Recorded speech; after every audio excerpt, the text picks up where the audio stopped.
Ladies and gentlemen, please welcome New York Times staff reporter Nick Confessore and panelists Anant Agarwal and Daphne Koler.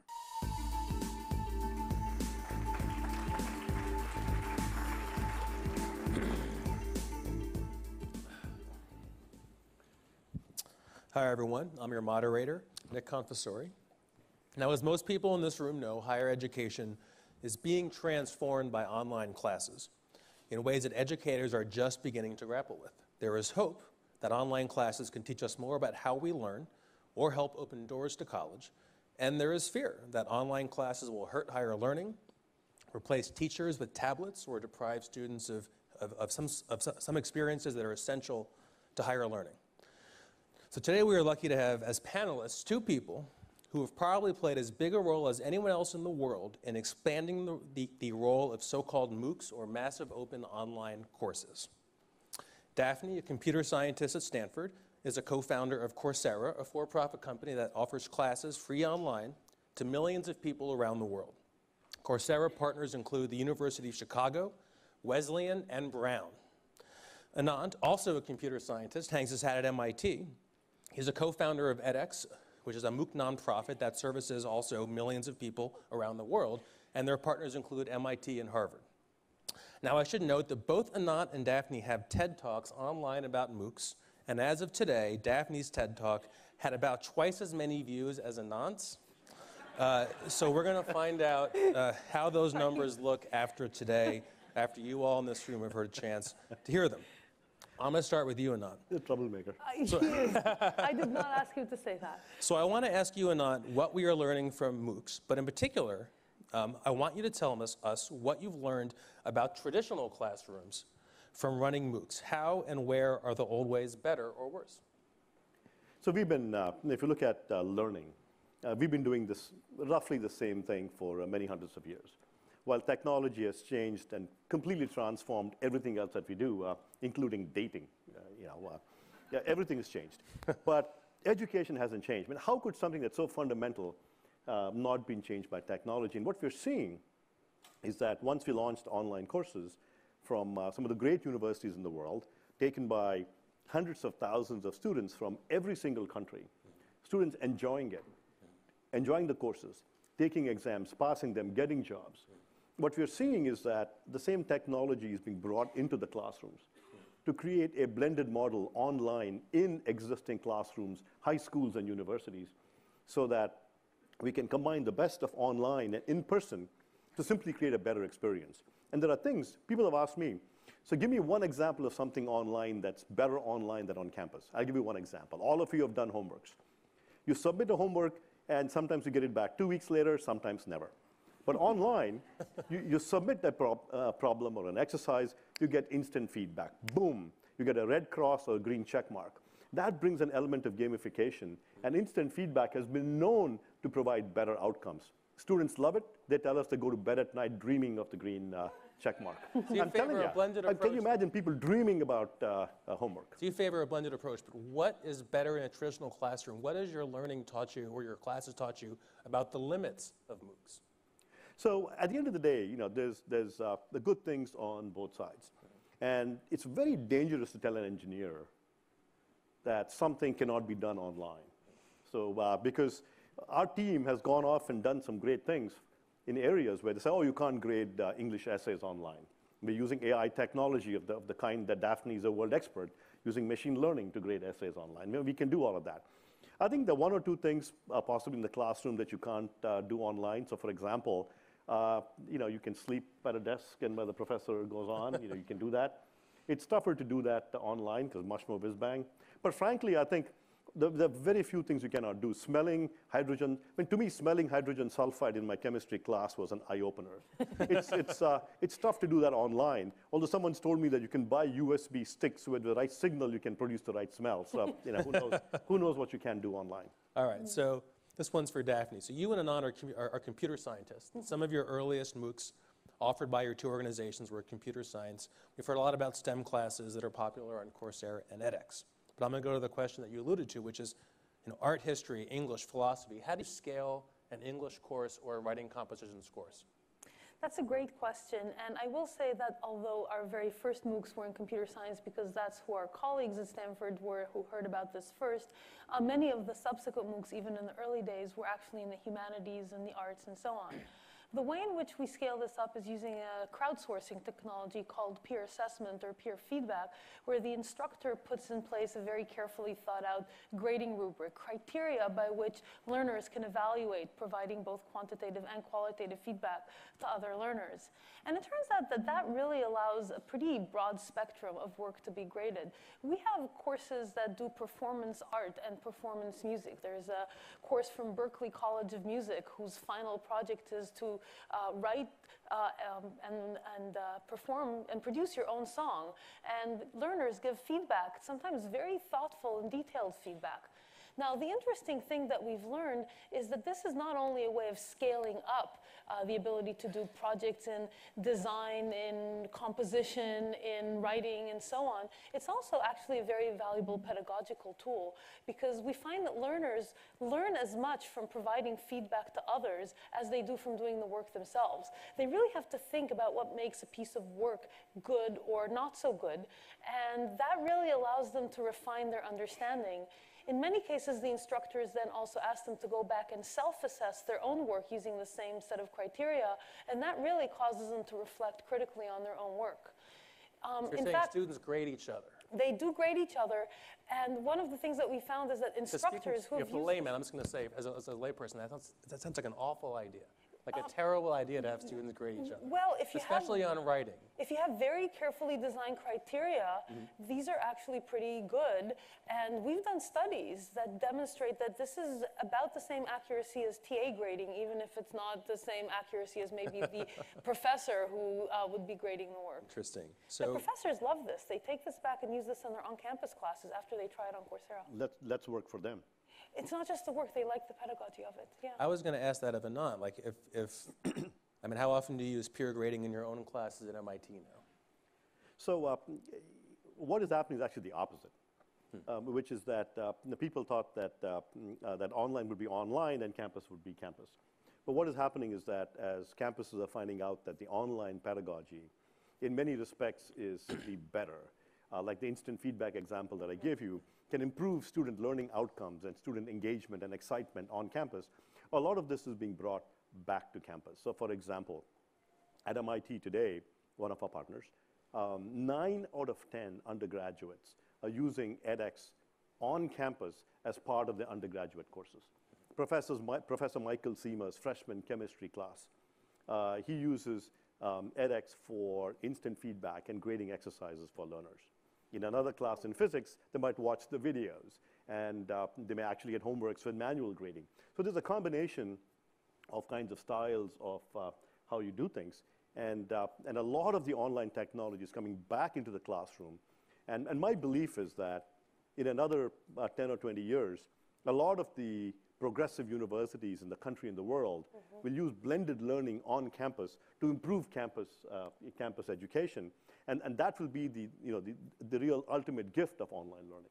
Gotcha. Actually, if I can just add one comment to that, some of our partners have actually done efficacy studies where you do one-on-one comparison of blended learning versus traditional lecture for the same class with the same assessments, and this actually improves student learning outcomes, and especially for the students who are most at disadvantage, because they benefit the most from both the ability to get instant feedback and to be able to review at their own pace, and also from the in-classroom interaction, since it's much more interactive than a standard lecture. So if it's so effective, kind of why is it not more widespread? It's starting. It's starting to be. I mean, you heard Anant in MIT, it's starting to spread. In other schools, it's also starting to spread. No, in fact, we have, again, let's be clear. Education's been like this since the printing press, which was, mid-1400s, talking about 500 years ago. And now, this movement with our courses from edX, Coursera, Udacity, and so on is barely 4 years. And so, we don't have a century behind our backs yet. So give us some time. Yes. But it's not just MIT. Many of our partners are doing this. At Berkeley, for example, Armando Fox and David Patterson blended their classroom using the platform. And they found that the shocking part was the less the students saw of the professor ratings went up. Can you believe that? The class ratings went up, the professor ratings went up. They could accommodate more students in their class and give them project-based learning. So we have more than 200 such blended experiments running in universities all over the world, from Boğaziçi University in Turkey to the National University of Mongolia in Mongolia, IIT Bombay. It's happening all over the world with some of the sort of the front leading universities that are trying to adopt this quickly. Okay, so let's talk about but, because here at the New York Times, there's always a but. Daphne, 2 years ago, an extremely popular course on Coursera was in sociology, a Princeton professor, and he quit. And he said the reason he quit was that he was worried that his course would be syndicated and used to replace lecture courses at colleges around the country, that administrators would take MOOCs and basically put downward pressure on the professoriate. So, we've heard from you too that a hybrid classroom is probably the future. You're not absolutists, but if you let the genie out of the bottle, are we going to see this inexorable kind of downward pressure at schools, not Stanford or MIT, but at Eastern State University? One can never underestimate the potential to abuse technology. But that's something that I think all of us who understand know that this is a battle that we need to continue to hold the line of blended learning really is better. It's better than standard lecture, but it's also better than fully online. I think what's important to understand is that we're also at the same time providing a solution for the many people who are just unserved by existing educational opportunities. And there the question is it better than what exists today? The answer is yes, because what exists today for most of these people is absolutely nothing. No access to any kind of educational opportunities that can open doors to all of the things that we know about. Better jobs, the potential of people who've dropped out of the educational system to basically refresh themselves and go back to school. All of these people are currently unserved, and what we're doing is we're providing that amazing opportunity to people all over the world. But how worried should the adjunct professors in this room really be?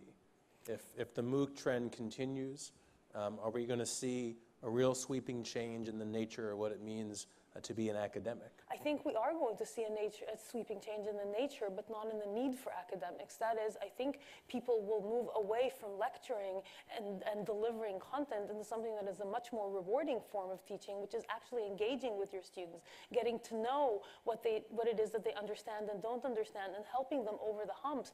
And that's exactly what our most underprivileged students really need, is that hands-on attention, which right now people just don't have the cycles to offer them. So I think this is going to be a shift in how we deliver education, and it's going to be a shift for the better. It's a very positive spin, but how many more teachers are we going to need, or how many fewer teachers? How many teachers will be out of a job if MOOCs are widespread? I'm being very apocalyptic, obviously. I think the need is going to stay. I think that this kind of personalized attention requires resources. And when people talk to me, is this going to be the solution for cost savings? I say, I think so, but not in the way that you mean, because I think the biggest cost that we're seeing today in education are the people who are going to school in less successful schools, not succeeding in their studies, often dropping out or getting a degree that doesn't really teach them enough, and then not being able to repay their student loans. That's where the big costs are coming in, is in student attainment. So if we change the way in which we offer education so that more students are actually successful, that's where the big cost savings are going to come in. If I might add a sentence to that, which is, I think I would go way further than Daphne is mentioning, which is, I think we will see an explosion in the need for teachers. I think teaching will be considered a much more exciting profession, and we're seeing examples of that. So let's say, for example, we have a MOOC course, and it's running on accounting in Zimbabwe.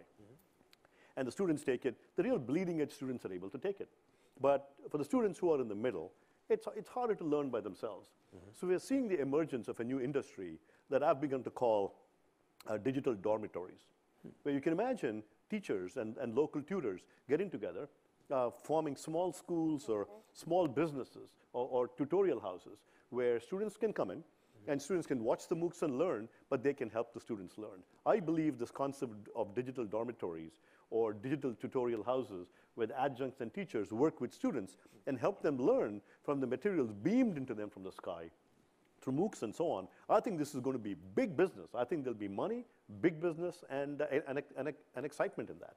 and good learning outcomes. Every experiment that we've done along similar lines has demonstrated the completion rates in these little learning camps are better, that the student learning outcomes are better, that engagement is higher. It's just a better form of learning because it's interactive, it's social, it's not sitting in a dark auditorium like this watching a person talking at you for an hour and a half. This is pretty fun though, right? I mean, to have us talking at you? I think so, it's fun for me. All right, so last question so edX is a nonprofit, and Coursera is in theory a for-profit model. Which model is the future of MOOCs? I'm going to go to Anant first. So I think at the end of the day, this question is asked of us a lot.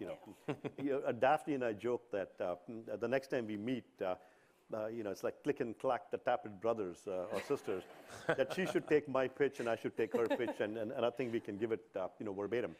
But I think the education is very, very important. And edX is trying it the nonprofit way, and Coursera is trying it the for-profit way. And I think there are multiple approaches to doing a variety of things. And in many, many areas, we see this happening.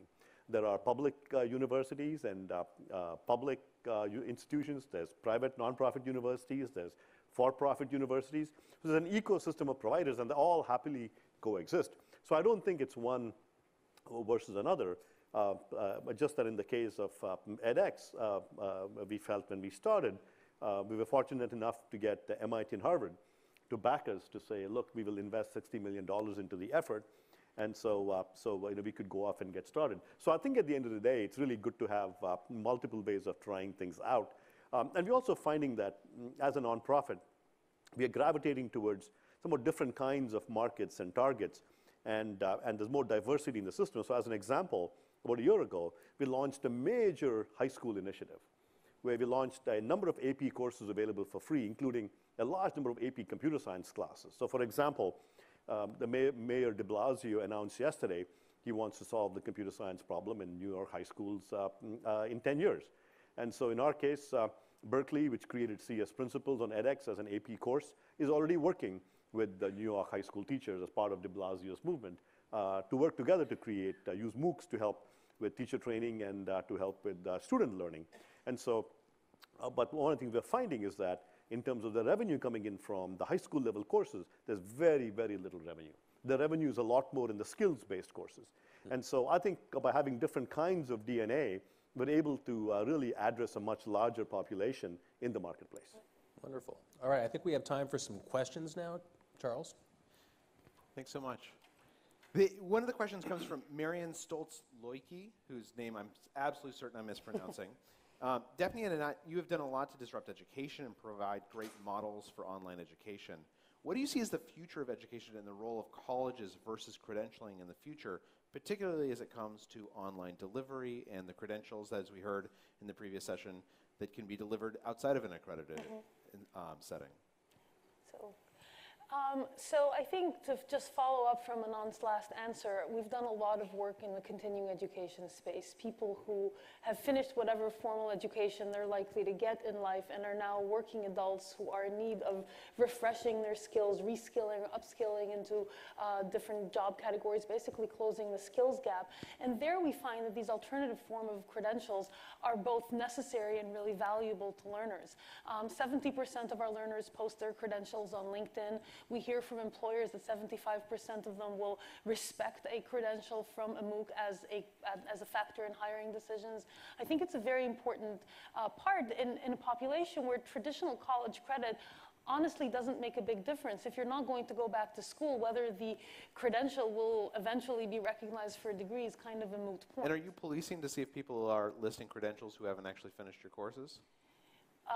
We have not any more than a university's post is monitoring LinkedIn to make sure that people don't list degrees that they didn't get.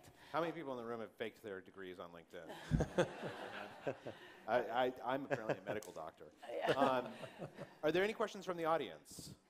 Yes, if you don't mind bringing down a microphone.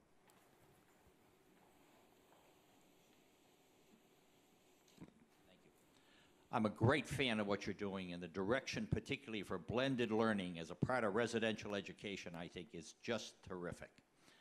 I have a little insight into MIT and Michigan because I almost went to MIT. I went to Sloan. And at Michigan, I do some work. So let me just suggest that the pace of adoption, though, that I see in residential learning for the types of things that you guys want to do, all of which I believe are the work of the Lord, really, really slow. What's being done to change the attitude of faculty and to get to a much more rapid adoption rate? Them are fighting words. This is the first time. This is the first time somebody has called me slow. and you know, I heard the exact opposite from university partners, and Raphael Reif, my close friend and MIT president, said, Anant, please slow down a little bit. So it's the opposite problem. But you're right. I mean, things cannot happen fast enough. De Blasio said yesterday that in 10 years, he's going to make available computer science education for any high school in New York City. 10 years is too late. It should be 1 year. But what about the students that we're going to lose in 10 years? We've got to do this in 1 year. So I think the way to do this is, so far we've got the bleeding edge adopters, the really disruptor universities and professors and so on. How do we go to the next level? And I think the key is financial aid.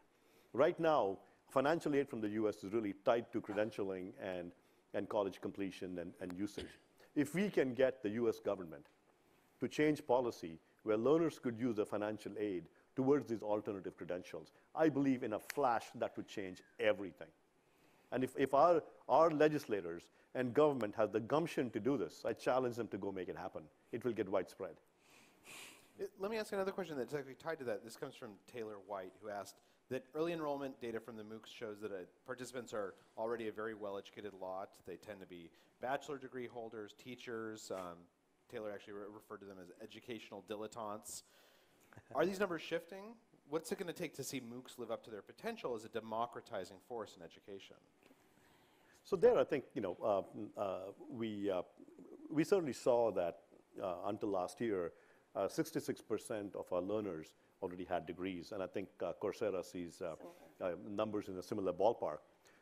The way we reacted to that may have been a bit different from Coursera's. I think in our case, we said, look, we're missing the mark.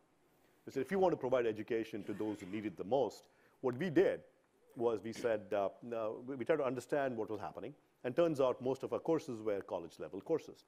So what we did is we got some funding, and thank you, John and Laura Arnold Foundation, thank you, Stephen Klinsky from New York. They gave us a fair amount of money, and using that, we asked our university partners to create high school-level courses at the AP level. We now have a course on Scratch programming taken by 5 to 10-year-olds from Harvey Mudd College. All of that came from that funding. So we changed our behavior to create high school-level courses. And what we found, today we have about 750,000 people taking what we call a high school initiative courses in the past year alone. And within those set of courses, we have found that the percentage of 13 to 18-year-olds taking those courses has gone up 400% over our usual demographic. And so really all we have to do is shift the focus from college and continuing education level courses to very basic high school courses, and we've been able to shift the demographic. So can I just add to that, because as Anant said, we've taken slightly different perspectives on this. So first of all, I'd like to point out that, you know, even if it's only 30% or so of 15 million learners, that's still about 5 million people who don't have college degrees who are still benefiting from this. So that's still a pretty large number. The second thing I'd like to point out is that having a college degree in an emerging economy is no guarantee of anything, even your eligibility for any kind of white-collar job. Something like 60% of college graduates in India are considered unemployable by Indian employers, because the quality of education you get anywhere below the top IITs or IIMs is so low that you're not actually eligible for any real job. And so we're able to take people who are not actually employable right now and turn them into employer regardless of whether they have a degree or not.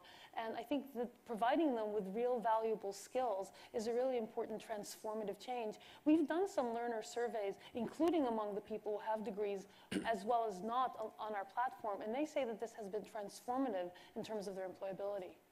I think we have time for one more question. Is there anyone in the audience? Yeah, down here, down front, if you don't mind bringing down a microphone. I always try and choose the guy who's farthest away from the microphone. College transition is such a huge issue, specifically for Pell grantees, and I wonder if there's a fit to help students.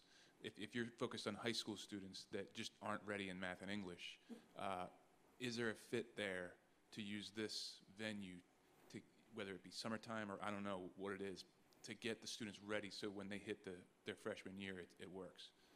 This is a great, just a great question. And by the way, doing some great stuff at Mercy College here in New York. Nice job. I think preparation for students is a big deal. And I think we're trying to do a lot of that in many spheres. First of all, in English, in language and math skills, we're offering courses at the summer. So for example, many of our partners have created what are called AP ramp-up courses. That is, people are not ready to take an AP course. So now we've begun to create ramp-up courses, which you can take in the summer. These are 2-week courses. I was stunned when I found the same high school where my daughter goes, they're now offering an edX ramp-up course in their school to get more people into some of the AP subjects. Similarly, we've launched a big initiative with Arizona State University called Global Freshman Academy, where it's very hard. People are scared to go to, scared about college. The idea here is that we are putting, and we've already started many courses, an entire freshman year of college education online for free. And so anybody can take these courses for free, see what a college education looks like. And for $45, they can even take the exams with virtual proctoring, which we have on our platform. And if they pass, then they can pay $600 per course at Arizona State and get campus credit. Just imagine this. You pay for credit after you pass. How cool is that? It's not, it's not like you pay and then you fail and say, dang, I'm out of my, roll the dice, let me roll the dice again. Here, it's $45 to take the exams. And then if you pass, it's virtual proctoring, so we know that it's a credential that they won. Then they can go and get credit, just like any other campus student, for merely $600, which is half in-state tuition. So now a lot of the students who could not go to college, who are worried about college, a plumber somewhere, I'm thinking about college. You can dip your toe in the water and try it out. And here, you can try it out, try before you buy, and heck, you pass, then you can pay and get credit. How cool is that? Let's thank our panel. Thank you so much. It was a fascinating discussion.